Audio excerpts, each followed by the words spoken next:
وجہ کیا ہے کہ ہماری نمازیں ہماری طبیعت میں اور شخصیت میں تبدیلی پیدا نہیں کر رہی، غیر مؤثر ہو گئی، فروٹفل نہیں رہی۔ حالانکہ نماز کے بارے میں اللہ نے فرمایا تھا ان الصلاۃ تنہی عن الفحشاء والمنکر، یہ ہر قسم کی فحاشی، برائی، بے حیائی سے روکنے والی عبادت ہے۔ پر ہم دیکھتے ہیں کہ ہمارے اندر تو بہت ساری کمیاں ہیں، کجیاں ہیں، اور ہماری طہارت اس درجے پر فائز نہیں۔ من کی پلیدی ہمیشہ ایروگنس اور غصے سے شروع ہوتی۔ اب یوں کہہ لیں کہ انسان کے من کی بربادی کا آغاز غصے سے ہوتا ہے، اور غصہ دوزخ کی آگ میں سے ایک آگ ہے۔ غصہ آنا انسان کی طبیعت کا حصہ ہے، فطرت کا تقاضا ہے، اور بعض معاملات میں غصہ غیرت کی علامت ہوتا ہے۔ غصے کا آنا عیب والی چیز نہیں، غصے کو سنبھال کر رکھنا عیب والی چیز ہے۔ آنا عین فطرت کے مطابق ہے۔ اگر کسی بندے کو غصہ آئے اور وہ اپنا غصہ پی جائے، وہ ولایت کے درجوں پر فائز ہو جاتا ہے، وہ محسن بن جاتا ہے، محسن۔ اللہ پاک نے فرمایا وَالْقَاظِمِينَ الْغَيْظَ وَالْعَافِينَ عَنِ النَّاسِ وَاللَّهُ يُحِبُّ الْمُحْسِنِينَ، کہ غصے کو پی جاتے ہیں، جب ان کو غصہ آئے غصے کو پی جاتے ہیں، وَالْعَافِينَ عَنِ النَّاسِ، اور جن لوگوں پر غصہ آیا تھا ان کو معاف کر دیتے ہیں۔ تو جب یہ وہ لوگ ہیں کہ یہ غصہ پیتے ہیں اور جس پر غصہ ہو اس کو معاف کر دیتے ہیں، یہ لوگ محسنین ہیں۔ واللہ یحب المحسنین، اور اللہ ان سے محبت کرتا ہے۔ انسان کے دل کی ہر بربادی وہ کسی نہ کسی طرح سے آگے غصے کے ساتھ جڑی ہوتی ہے۔ یہ انسان کے جذبات میں سے ایک جذبہ ہے، اور غصے کی زیادہ سے زیادہ عمر 12 منٹ ہوتی، اس سے زیادہ نہیں ہوتی۔ یعنی کسی کا غصہ 1 منٹ میں ختم ہو جائے گا، کسی کا 2 میں، کسی کا 4 6 میں۔ وہ میکسیمم انسان کا ہر جذبہ، چاہے وہ محبت کا ہے یا نفرت کا ہے، ہر جذبہ میکسیمم 12 منٹ چلتا ہے۔ ہاں اگر انسان اس کو بار بار، وہ جیسے آگ ہے نا، اس کو آپ بار بار پھونک مارتے رہتے ہیں، وہ کوئلہ جو سلگتا رہتا ہے، اگر بندہ سلگانے کا کام نہ کرے تو ہر جذبہ میکسیمم انسان کا وہ 12 منٹ چلتا ہے، اس سے زیادہ نہیں چلتا۔ اب جب غصہ آتا ہے تو آپ اس کو کیسے ٹیکل کرتے ہیں، اس کا امپیکٹ کیا ہوتا ہے؟ 3 پاسبلٹیز ہو سکتی ہیں۔ پہلی پاسبلٹی یہ کہ آپ کو غصہ آیا، آپ نے آقا علیہ الصلوۃ والسلام کی سنت پر عمل کرتے ہوئے جس پر غصہ آیا اس کو فوری ریئیکشن نہیں دیا۔ ٹھیک ہے، حضور نے فرمایا جب غصہ آئے تو کھڑے ہیں تو بیٹھ جائیں، پانی کا گلاس پئیں، وہ جگہ چھوڑ دیں، بیٹھے ہیں تو لیٹ جائیں، وہ اسٹیشن فوری طور پر چھوڑ دیں، فوری طور پر ریئیکشن مت دیں۔ جب غصہ آئے تو فوری ریئیکشن مت دیں۔ آپ کسی نہ کسی طرح سے یہ 10-12 منٹ اگر نکال لیں اور ریئیکشن نہ دیں، آپ کو زندگی بھر کبھی پچھتانا نہیں پڑے گا۔ اب غصہ آتا ہے آپ کو کیوں آتا ہے؟ ایروگنس کی وجہ سے آتا ہے۔ آپ متکبر ہیں، اگلے کو کم تر سمجھتے ہیں، گھٹیا سمجھتے ہیں اپنے آپ سے، تب ہی آتا ہے نا کہ میں اعلیٰ ہوں یہ کمزور ہے۔ یہ وجہ ہو سکتی ہے، یا اگلے بندے کو جاہل سمجھنے کی وجہ سے آتا ہے، یا اسے کمزور سمجھنے کی وجہ سے آتا ہے، کبھی آتا ہے اس کی غلطی کی وجہ سے آ جاتا ہے۔ مختلف ذرائع سے غصہ انسان کے اندر داخل ہوتا ہے۔ اب غصہ آ گیا، اب آپ کا ریئیکشن کیا ہے؟ سب سے پہلا ریئیکشن یہ ہے کہ آپ معاف کر دیں، غصہ پی جائیں۔ جو بندہ یہ کام کرے کہ معاف کرے اور غصہ پی جائے، وہ صدیقین کے درجے پر فائز ہوتا ہے۔ وہ کس کے درجے پر فائز ہے؟ صدیقین کے درجے پر. First and the best reaction. حضور علیہ السلام نے فرمایا کہ غصہ کم ہونے کی وجہ سے، غصہ پینے کی وجہ سے اگر تمہاری توہین ہوتی ہے تو قیامت والے دن آ کر مجھ سے عزت لے لینا جتنی چاہے، میں تمہارے ساتھ کھڑا ہوں گا، میں تمہیں عزت دلواؤں گا. اگر غصہ پینے سے تمہاری توہین ہو، کبھی نہیں ہوگا. اب ٹیکل کر لیں 8-10 منٹ 12، میں نے کہا میکسیمم 12 منٹ ہے. اور بعد اوقات فوری ری ایکشن انسان کو کئی سالوں تک تکلیف دیتا ہے. اور ہمارے جتنے معاملات خراب ہوتے ہیں، جتنے بعد اوقات ذہنی امراض پیدا ہو رہے ہوتے ہیں، بیسیکلی وہ غصے کو ٹیکل نہ کرنے کی وجہ سے ہوتے ہیں. اب یہ دل کا گناہ ہے، دل کی بیماری ہے. اب دل پاک نہیں ہے، غصہ آ گیا تو پہلا ری ایکشن یہ کہ آپ پی گئے. سیکنڈ ری ایکشن ہے کہ آپ نے غصہ پیا نہیں، آپ نے غصے کا اظہار کر دیا. اظہار کیسے کریں گے؟ جس پر غصہ آیا ہے یا تو آپ فزیکلی اس کو ٹارچر کریں گے، کوئی 2-4 لگا دیں گے، یا آپ کوئی الفاظ اس کے بارے میں ایسے بولیں گے، گالم گلوچ کریں گے. 2 ہی طریقے ہو سکتے ہیں. گالی دے دی، غصہ نکال لیا، برا بھلا کہہ دیا، غصہ نکال لیا، یا مارا، اس کو فزیکلی ٹارچر کیا اور غصہ نکال لیا. غصہ تو نکل گیا مگر آپ اللہ رب العزت کی نگاہ سے نیچے گر گئے. ٹھیک ہے؟ کیونکہ حضرت امام غزالی رحمۃ اللہ علیہ نے لکھا ہے، وہ فرماتے ہیں کہ شیطان یہ کہتا ہے کہ مجھے ایک آدمی نے بہت تھکا دیا ہے. پوچھا گیا کون سا بندہ؟ اس نے کہا کہ جو اپنا غصہ پی جاتا ہے اس پہ میرا وار نہیں چلتا. اس سے پوچھا گیا کہ تیرے لیے کسی آدمی کو شکار کرنے کا سب سے آسان موقع کون سا ہوتا ہے؟ اس نے جواب دیا سب سے آسان آدمی، کسی بھی بندے کو آسان موقع کسی کو ہینڈل کرنے کا، میں اس کے اوپر سوار ہو جاتا ہوں، جو جی چاہے اس کی زبان سے نکلوا دیتا ہوں. وہ موقع ہوتا ہے جب وہ غصے میں ہوتا ہے، میں اسے جو چاہے کروا دیتا ہوں. اب جب نکال دیا غصہ تو اب دل ناپاک ہو گیا. بہترین آپشن تھی معاف کر دیا جاتا، معاف نہیں کیا، نکال دیا، گر گئے، دل ناپاک ہو گیا، باطن ناپاک ہو گیا، کلینلی نس نہ رہی، طہارت ختم ہو گئی. اب تیسرا آپشن کیا ہے کہ آپ نے معاف بھی نہیں کیا اور آپ نے غصہ نکالا بھی نہیں ہے. تیسری آپشن کیا ہوگی؟ آپ نے اس غصے کو اپنے من میں چھپا لیا. بہترین تھا کہ معاف کر دیتے، آپ نے معاف نہیں کیا، نکالا بھی نہیں، چھپا دیا. چھپایا کیوں؟ اس کی 2 وجوہات ہو سکتی. اس لیے غصہ چھپایا ہے کہ اگلا آدمی مجھ سے طاقتور ہے، اگر میں 2 لگاؤں گا تو وہ 4 لگائے گا، اس لیے من میں چھپا لیا. ٹھیک ہے؟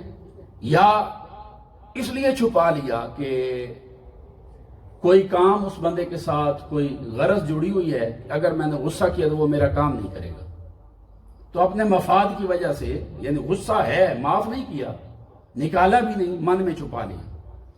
جب غصہ انسان کے دل میں چھپ جاتا ہے نا، اس کو کینہ کہتے ہیں. کیا کہتے ہیں؟ آپ نے معاف بھی نہیں کیا، آپ نے نکالا بھی نہیں، بلکہ آپ نے اس کو دل میں چھپا لیا، تو اسے کیا کہتے ہیں؟ کینہ. انتہائی خطرناک چیز. یہ سلگتے ہوئے کوئلے کی طرح ہوتا ہے جو کینہ دل میں پڑا ہوا ہوتا ہے، ہمیشہ موقع کی تلاش میں رہے گا. موقع ملے گا تو میں اس کو بتاؤں گا، میری داڑھ کے نیچے ایک دفعہ آ جائے. ایسے سوچتے ہیں نا جب اندر غصہ ہو، ابھی تو میرا بس نہیں چل رہا، کوئی بات نہیں، کبھی تو انشاءاللہ آؤ گے میرے چکر میں، پھر میں آپ سے پوچھوں گا. یہ آپ نے اندر سنبھال کے رکھ لیا. اس کو جب اندر سنبھال کے رکھا تو اب وہ اندر انڈے بھی دے گا اور بچے بھی دے گا. ٹھیک ہے نا؟ اب وہ کیا کرے گا آپ کے اندر؟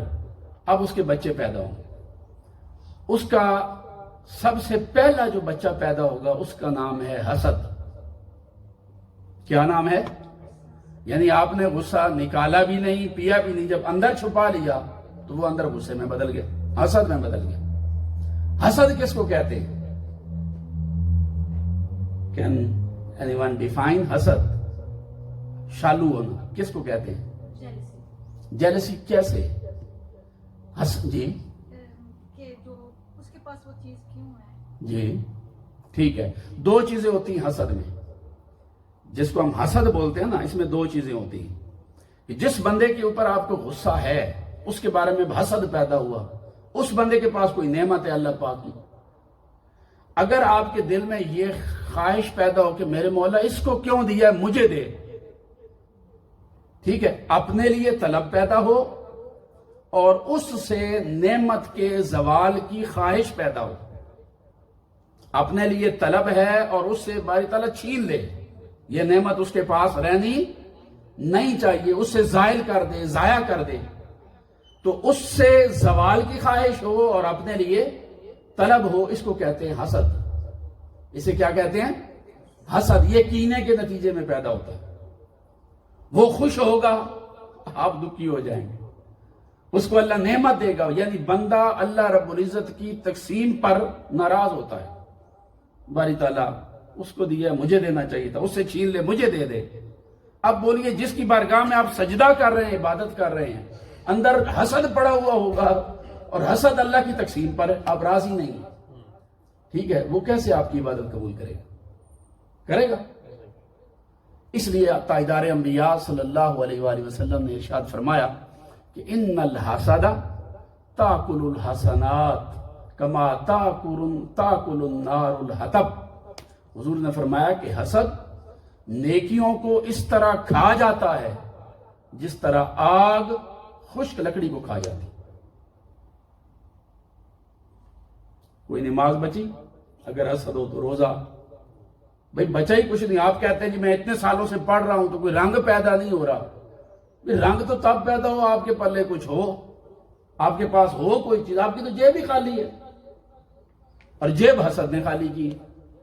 حسد سے باطن کی طہارت ختم ہو گئی، اور اس باطن کی طہارت کی ختم ہونے کی وجہ سے حسد نے ساری نیکیوں کو جلا دیا، باطن ناپاک ہو گئی. پہلی چیز پیدا ہو گئی حسد. حسد ہے کہ مجھے مل جائے اور اس سے ضائع ہو جائے، یہ حسد ہے، ٹھیک ہے. دوسرا ہوتا ہے بغض.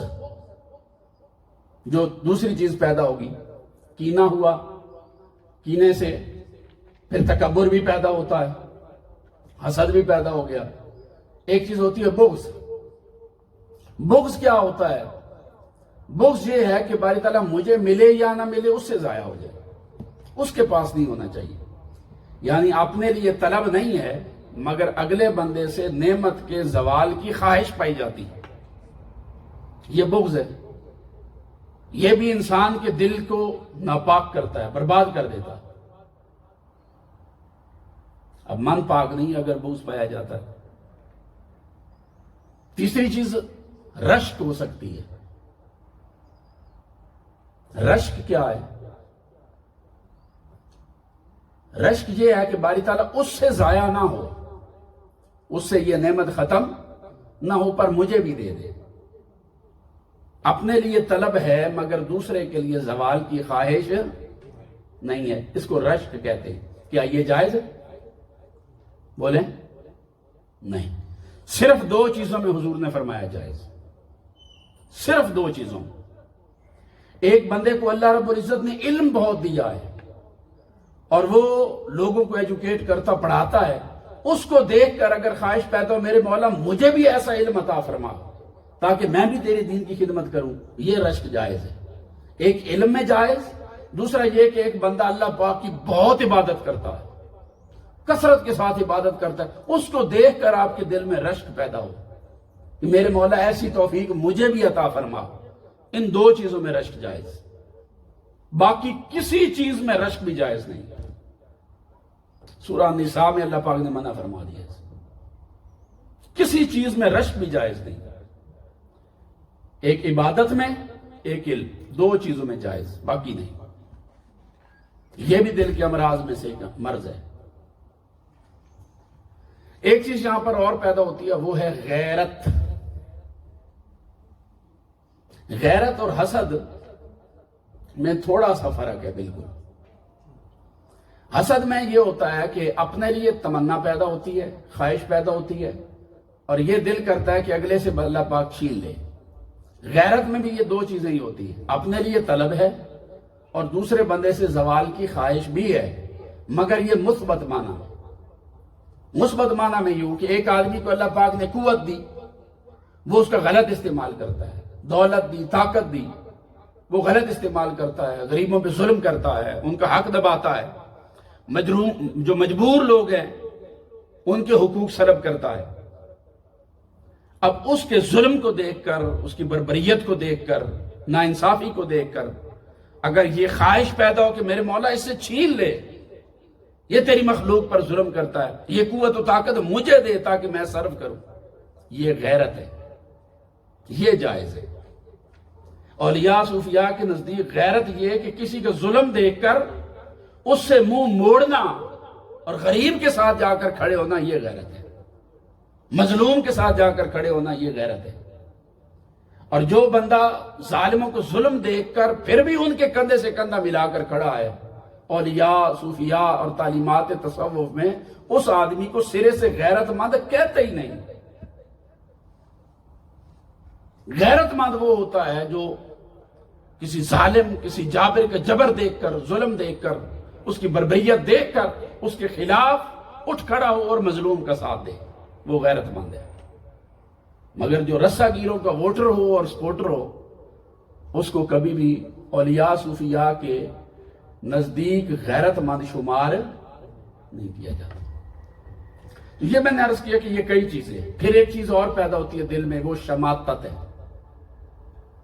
شماتت یہ ہے کہ اگر دشمن کو دکھ پہنچے تو آپ کو خوشی ہو، یہ شماتت، یہ بھی دل کی بیماریوں میں سے ایک بیماری ہے۔ شماتت، پھر حسد، پھر کینہ، بغض، تکبر، اناد۔ اناد ہے ایسے خواہ مخواہ اس کے ساتھ لگے رہنا، مخالفت کرنا۔ جب یہ ساری چیزیں آ گئیں تو دل اس سے کیا ہو گیا؟ پاک ہوا یا پلید ہوا؟ ہاں جی، ہاں، یہ انسان کے جو ذنوب ہیں نا، ذنوب القلوب ہیں، اس کے دل کے گناہ ہیں۔ اور دل پاک نہ ہو تو عبادت میں لذت اور حلاوت پیدا نہیں ہوتی۔ اب آپ سمجھ گئے کہ عبادت کرتے تو ہیں مگر وہ اپنے اثرات پیدا نہیں کرتی۔ اب اس کے نتیجے میں پھر چغلی پیدا ہوتی۔ آپ کو موقع ملے کہ جس بندے کے خلاف آپ کے دل میں غصہ پایا جاتا ہے، یہ سوال ہی پیدا نہیں ہوتا آپ اس کی تعریف کریں۔ اس کے 100 اس کے اندر خوبیاں کمال کیوں نہ ہو، آپ کی زبان سے تعریفی کلمات اس کے لیے نہیں نکلیں گے۔ جب آپ بولیں گے، جو کچھ بولیں گے، چونکہ وہ اس کی تعریف پر مشتمل نہیں، وہ کیا ہوگا؟ ہاں جی، چغلی ہوگی نا، اور غیبت ہوگی۔ یہ گناہ بھی اسی کے نتیجے میں پیدا ہو گئے۔ غیبت آ گئی، چغلی آ گئی، بہتان آ گیا۔